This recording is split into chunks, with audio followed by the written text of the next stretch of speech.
Hey guys, welcome. I'm back at the site today and I got a great interview for you coming up. More when I return on the McNeal Be Free Show. Black men and white men, Jews and Gentiles, Protestants and Catholics will be able to join hands and sing in the words of the old Negro spiritual, free at last, free at last. Thank God Almighty, we are free at last. Hey guys, welcome. You just discovered the McNeal Be Free Show, where it's all about being financially independent, responsible for self, enjoying life, and empowering others free. So today, I thought I would just take the time to interview the other half of Migrating Culture and Migrating Culture Crossing. And a lot of times I'm in front of the camera while Brandon is trying to make things happen and building and doing what he does best. So, I just wanted to take the time and say, hey, let's get Brandon on the camera for an interview, because a lot of you guys don't know who Brandon is. You just see him as a builder, but you don't realize that this is the other half of the company. And in fact, he actually started Migrating Culture. And when we decided to rearrange everything and create a different type of company, I said, hey, you've already had a name, so let's just keep this same name, because you've already marketed. No sense in starting over. So at any rate, let me reintroduce Brandon. Welcome to the show. Thank you. Yeah. Tell them who you are. You want to introduce yourself. Okay. Give them a quick Well, it's a spiel. pleasure to be here and on the McNeal Be Free Show. My name is Brandon Rogers. I'm from Orlando, Florida, and I repatriated to Ghana back in 2006. It started out as a sabbatical from work where I wanted to travel and kind of reconnect with the culture. And when I got here, I just fell in love with everything about it, and it really changed the trajectory of my future. And I decided to stay and pursue a future here in Ghana. And this now is fast forward, 15 years later, and this is the dream being realized. My goal has always been to do residential development at such a scale to where we could focus on community development, because I believe that if we could redefine the community, we could solve a number of the problems that we are facing. And I started doing that, building one house at a time. And now here we are building 100 houses, on acres upon acres of land with room to grow. So it's great to be here. Good. So you went to FAMU. All right. Back again. Yeah. So that's what when I came here, I visited here first time in 2015. Then I saw, I knew I wanted to build a home, and I saw a home online that you built for Daoudi, and that's how I found them. I was like, I reached out to some people. I was like, who built this home? And it was like, oh, Brandon built that home. It's an earth bag home. And I was like, okay, that's what I want to build. And so we connected, and and I found out he actually went to the same college, so it made me feel comfortable with giving him tens of thousands of dollars and stuff.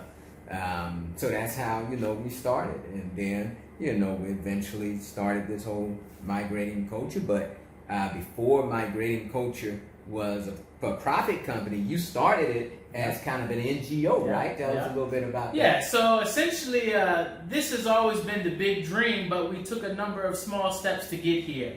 And so in the beginning, really what I was doing was NGO work, and we were promoting sustainable building techniques. We were empowering people with techniques that they themselves could build, and that's why earth bag building came into play. Earth bag building is a do-it-yourself building approach. You don't necessarily hire somebody to build you an earth bag house because it's very labor intensive, and it's not as efficient as saying building with blocks, or even as efficient we are now with the interlocking blocks. And so my focus was rural development and empowering those in the village and in rural scapes to be able to build better sustainable homes. Right. And that's how we started the earth bag building and a number of other techniques. And it really was a great process. One thing I'd like to say about Eric and I's partnership, one of the reasons that makes it so good is because how we met and the process that we went to. Eric was first a customer, a client. We went through that entire process. He saw my building process and my architecture process all from a client's point of view, but at the same time, he's a very, very good businessman. And so us building that project together and going through that experience over that course of 1-2 years, that allowed us to build a trust and a friendship. And so it inevitably came to time to scale up. And who better to look to than Eric McNeal? And that's exactly what I did. And so the scaling up was out of a necessity. I was building a number of homes for repatriates, and they were all scattered out. And one of the big things I realized is after everybody's home was done and they were living in it, there was almost a sense of loneliness because they were out on the side of a mountain or way down by the river all alone. And that was the next big issue.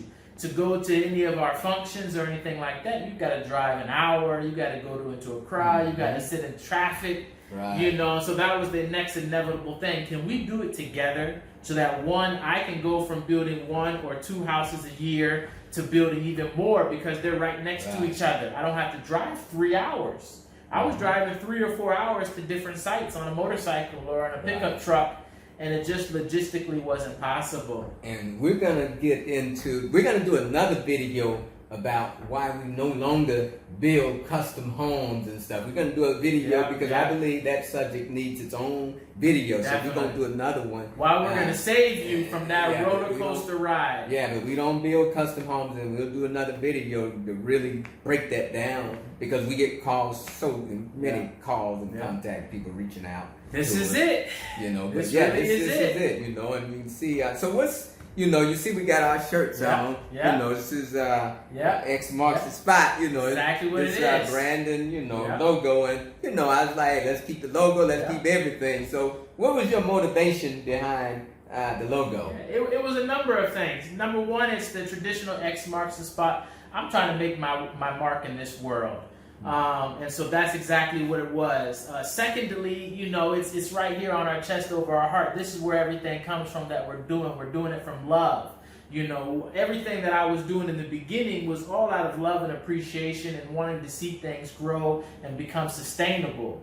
Now though we are in a for-profit business, I really call it a sustainable business. And a business needs to make profit, sustain itself, but it's really about sustaining something that can grow and evolve. So that's really what it is. X marks the spot, and here we are to make our mark.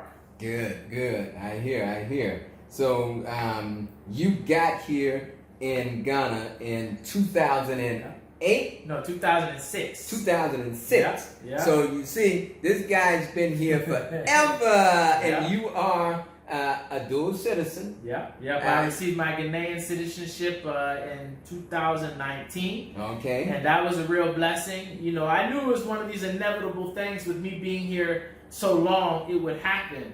But once it happened, it was great, and it actually opened a lot more doors for us to actually be doing what we are doing now. Okay. And you are married to a woman who is actually from this area. Yes, and that's another part of the reasons why I wanted to work in this area. This is her hometown.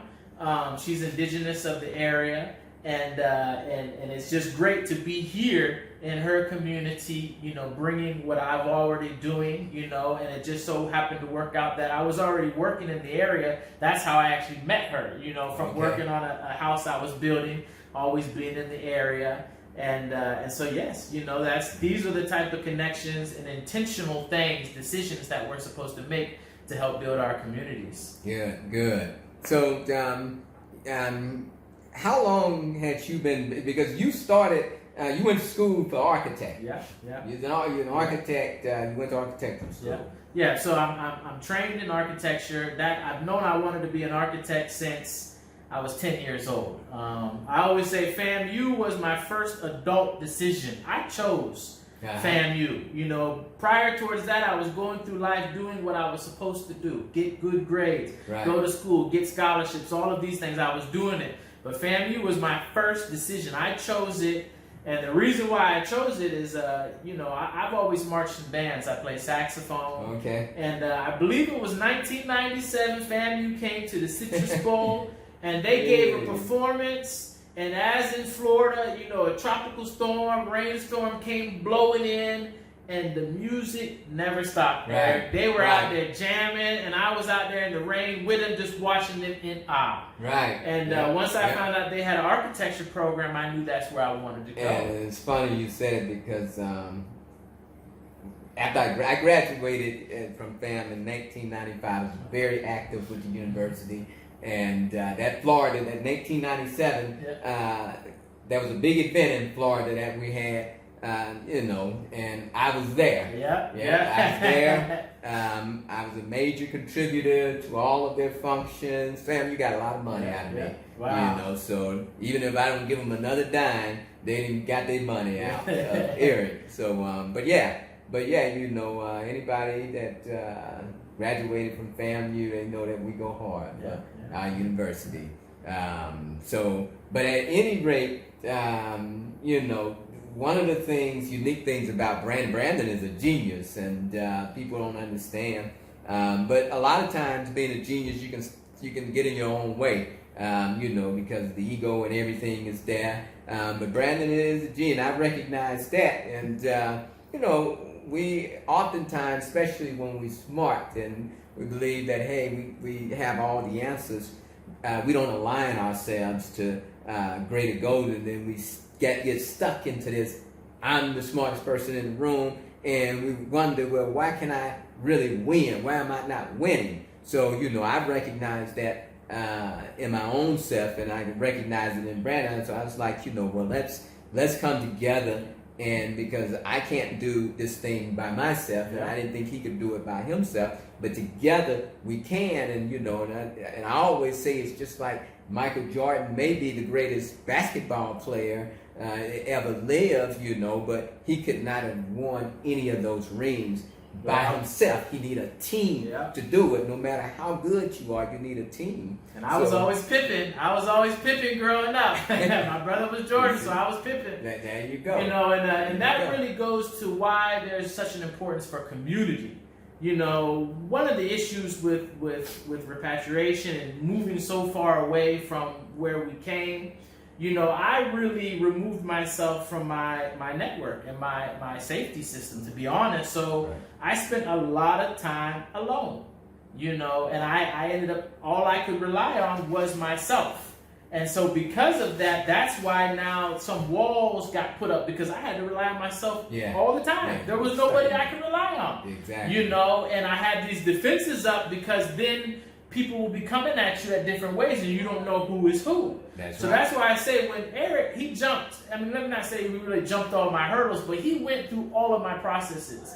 He did everything I asked him to do, and he always added feedback, he always added this. So when he came and told me he was selling his home, and he sold his home in record time, and I told him, I said, Eric, this was your best investment, building this house and flipping homes. And later we're going to talk about that, about flipping homes. We're going to show you a way on how you can come and move to Migrating Culture Crossings, build your home, finance it, and flip it, and essentially live or get a house for free. And so these are sustainable approaches that we are taking to help people achieve success. So that's going to be yet another video. So we got a few videos lined. This is a series today, because people be like, Eric, where you at? Video, we need videos. So we're going to give you some videos. We're going to line them up. So we in full force today. So but I just want to start off with doing an interview with Brandon here and introduce him to you. Now, another thing is that people don't realize how many projects you built. They just see Migrating Culture and think maybe we just got started. But I'll put down some of the I'll show some of the pictures of the projects you built. So the first project you built, it looked like, and I'll put the picture up. That was it looked like a little small type. So going back to my genesis, when I first moved to Accra, I had one colleague who went to FAMU with me as well. He took lead by a few months and came, and he was interning with a renowned Ghanaian architect. Okay. And so really we were supposed to travel together, and life worked out the way it did, and I ended up taking a job and he ended up traveling. And then I felt like I was missing out. So I said, if this is everything we thought it was, you need to let me know, and I need to redirect and get over there. And so I moved over here, and he was interning at this architecture firm. And at that point, I was just on vacation. You know, so I wasn't thinking about working or anything like that. But still, seeing the work that they were doing in this firm, it was a lot more enticing than the affordable housing schemes that we were doing back in Florida. You know, this was pre the economic crash. So everybody was given loans to build everything. So we had plenty of architecture work in the state of Florida, but what we were designing wasn't in line with my purpose and my passion. It was a job. I was in the cubicle working 60, 70 hours a week. And it was good. It was a great job. It just wasn't in line with my purpose and my passion. And that's always been the most important thing for me. Growing up, the main value that I always say that was instilled in us was you need to follow your dreams. Gotcha. And so so I came over here, and then I started working at that firm once I decided I was staying. And that really kind of gave me a little bit of a local safety net to get my grounds and everything. The evolution for me, though, still was that architecture needs to be built. It's not just something that you have these pretty drawings or pretty renderings. You have to build it so that you can walk into the space and feel it and everything about it. And that's why there was an importance of construction. And so that first building you are mentioning was my cabin in the woods. I built me a cabin in the woods. And again, for me, I went back to sticks and stones. You know what I mean? In architecture school at FAMU, our first project in Design 1.1, it was called Sticks and Stones. And they gave us sticks and stones and told us to create something. So really what I was doing was I was going back to the beginning. I don't have all the expensive construction equipment. I don't have cranes. I can't have all this stuff floating in space like I would love to. You know, I've got to build something that I can build with my own two hands. I didn't have any power tools. You know, and so it had to be something that I could do. And that's how I started, and that's how I handled my approach with my architecture. Before I can get to the skyscraper, so to say, I've got to build realistic stuff that I can build, I can teach people around me to build, and it can be sustainable in that the life cycle cost is not going to be outrageous of maintaining the home. Gotcha. So that was the first, the cabin, and then after that, you know, I saw there's a place you built not too far from here. I think that's a Prey area. CCSO. So that was actually the third home, because what happened was where that cabin was at an existing project, a Fiancre project, and so I was getting a lot of exposure. And at that point in time, I was not a builder, Eric. You're just an architect. I'm an architect or even a building designer, depending on how technically you want to look at it. You know, so because of that, I had never built anything before, so I'm not going to just project and say, oh yeah, I'm a builder. I can build your house for you. I've never done it. You know, but a lot of people were asking me, because what would happen is I would draw you these beautiful plans with these sustainable techniques, utilizing different approaches, adobe blocks and bamboo and wood, and you get all these renderings and these drawings, and then you'd be like, Brandon, who's going to build my house? Because nobody in the area was qualified to build with these approaches. You know, and so I had to inevitably solve that problem. You know, and that's why I had to rise up and become the builder. That was a big project to be your third project. Well, you know, all of them are unique, you know, in that I try to choose exotic sites. That project you're speaking of was on the side of a mountain, you know, and it's as exotic as it is, it gives more challenges, you know, as far as moving materials there. But that's really what I started to do. Because of my familiarity with the repatriation project, it was mostly repatriates who were approaching me for construction. And we would do these partner projects where they would essentially fund the development of their home, and I would use that home to do youth development training. So I would take individuals from the local village, the boys, and we would train them on these techniques, and then we would go from village to village, getting more people and scaling up, scaling up, scaling up. That was the goal. I started with one little cabin and I scaled up to my latest project, which was for a large NGO in the Volta region. And that was the goal, to scale up to such a point to where I would have the confidence in doing what we're doing So now. by the time you started on my house, I think that was what, 2016. Yeah. So that was project number what for you? Your house technically would have been about the fourth, let's say, residential home. There were some other projects that were, you know, tiny homes and different things, but your house was the flagship or not even the flagship sustainable home. And again, your home was really my graduation for sustainable homes, because we did everything. You know, before I would have to convince, you should think about using this sustainable waste management system. But is that going to work? It seems different. I would have to convince people on these techniques, whereas Eric had did all his research. So when he came to me, he's like, Brandon, I want this, this, this, this, and this. And I'm like, you want it all. I don't even have to convince you. He's like, Brandon, I want it all, and I want backup systems. And that was a very, very beautiful process. And I think you've all, if you haven't, you've seen his home. It turned out wonderfully, and it was another home on the side of a mountain, you know, but it was beautiful, and amazing. Site was just epic site, perfect site, perfect site, guys. And you know, I had no idea, because we're going up in the mountain. It was full of woods, and you couldn't really make it out. And Brandon, you know, just went through a few hours by himself. And he was like, I got the perfect location. And once we cut down everything and cleared it, it was, you know, on the side of the mountain, you know, it plateaued off where it's just flat. And we got about 5 acres in there. And Brandon picked those out. And it just worked perfectly. It was just a great site, you know. When I sold it, it sold just like that. And, you know, and these houses that we're building now are modeled from that house.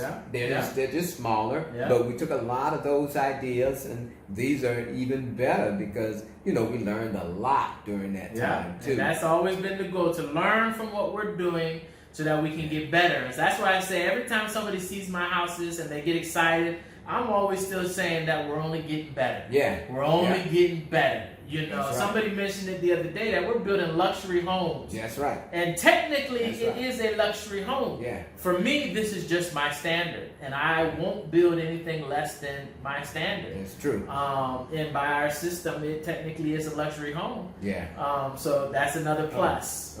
Every sense of the word, it is. So, but yeah, you know, so you've done quite a few projects, and your latest project was, and I'll show that one. That was for the NGO out there in the Volta, the Cassie. The Cassie project, Cassie Institute, and some of you may have seen it. I'll put it up. But Brandon, you know, a lot of people say, "Hey, I was at the Cassie Institute and I saw those little domes." Brandon built the dome. I said, "No, Brandon designed that whole project. You know, you just didn't build the whole thing, but you designed the whole thing, right? You built essentially the foundations for everything." You know, so another one of my real strengths is sparking development. You know what I mean? Again, I'm a rural development specialist, so I go into raw virgin land sites, village development, and that project embodied just that. It's up in the Volta region near Mount Fajato, a beautiful site, a beautiful community. And when I got there, it was all bush. You know, how many acres do they have? They're on about 4 acres, maybe 5 acres. And they had the idea. They knew what they wanted. And they brought me in as the designer and the builder to help bring their idea into fruition. And so in that process, step 1 is design. We take everything that you want and all your ideas and aspirations, and we designed it, and then we produced drawings and renderings. And in that case, we came up with some wonderful animations, because the goal is to show you and everybody involved exactly what we're coming to build, so that everybody has the vision in mind when we're building. You know, a lot of people don't have the vision, so they don't know what you're doing. You know, and so if you can clearly show them the vision, then they can all get on board and understand the process. And so that was a wonderful project where I was really able to give a good home to my Domes for Africa project, and that was another building type. So one of my focuses is to have a plethora of solutions. So again, I'm not an earth bag builder. That was one solution that I implemented. Exactly. You know, I guess you could say I'm an Adobe builder because there's a number of different techniques that you can use the Adobe. But another one of my goals was dome homes. I've always been in love with domes because of the shape. The shape removes all corners, and so you are just enclosed in space. Right. So for that project, we built 5 wonderful dome chalets. Wow. And it was a cluster of them, and then we designed and set the foundations for 4 octagon story buildings, and we built a bamboo pavilion, and really just, you know, and so that's really, that project there proved to myself that I'm ready and I'm capable. Yeah, I think at the height, big project. We had about 30 people working, and again, I went there with a small team of my core individuals, and then we sourced labor from the village because the idea is for that economic impact to go to the community. Exactly. And so we trained them all up with our own team, and we sparked that project up, and we got it to a point to where the client felt that they could continue the project on their own. And to me, that's a sustainable approach. Gotcha. You know? Yep. And now we are here at This Is It. Good. Hey, there you go, guys. There you go. So, so that's the, you know, I think that's a wrap. You know, Brandon, we just wanted to get people to know who you were, you know, the person that's on the other side sometimes and out here in the field trying to make these buildings come up. You know, is the other side of migrating culture crossing. And because, you know, a lot of times people be thinking, hey, you know, I want Brandon to come build mine. No, Brandon's building his own project. Why would he leave migrating culture? This is his project, you know. So he's not just a builder for this. This is his project, guys. You know, so this is my graduation. I am now a developer. I'm no longer an architect designer. I'm no longer a builder. I'm a developer. You know, and this is the evolutionary growth of Brandon, and you're watching it. Yeah. So again, we invite you to check us out, Migrating Culture Crossings. Come and see what we're doing here, and be a part of this wonderful community. It's true. So you say this is it, guys. You haven't already done so, go ahead. Hit the website, www.migratingculturecrossing.com, and still take advantage of this half-price home promo while it's still going on.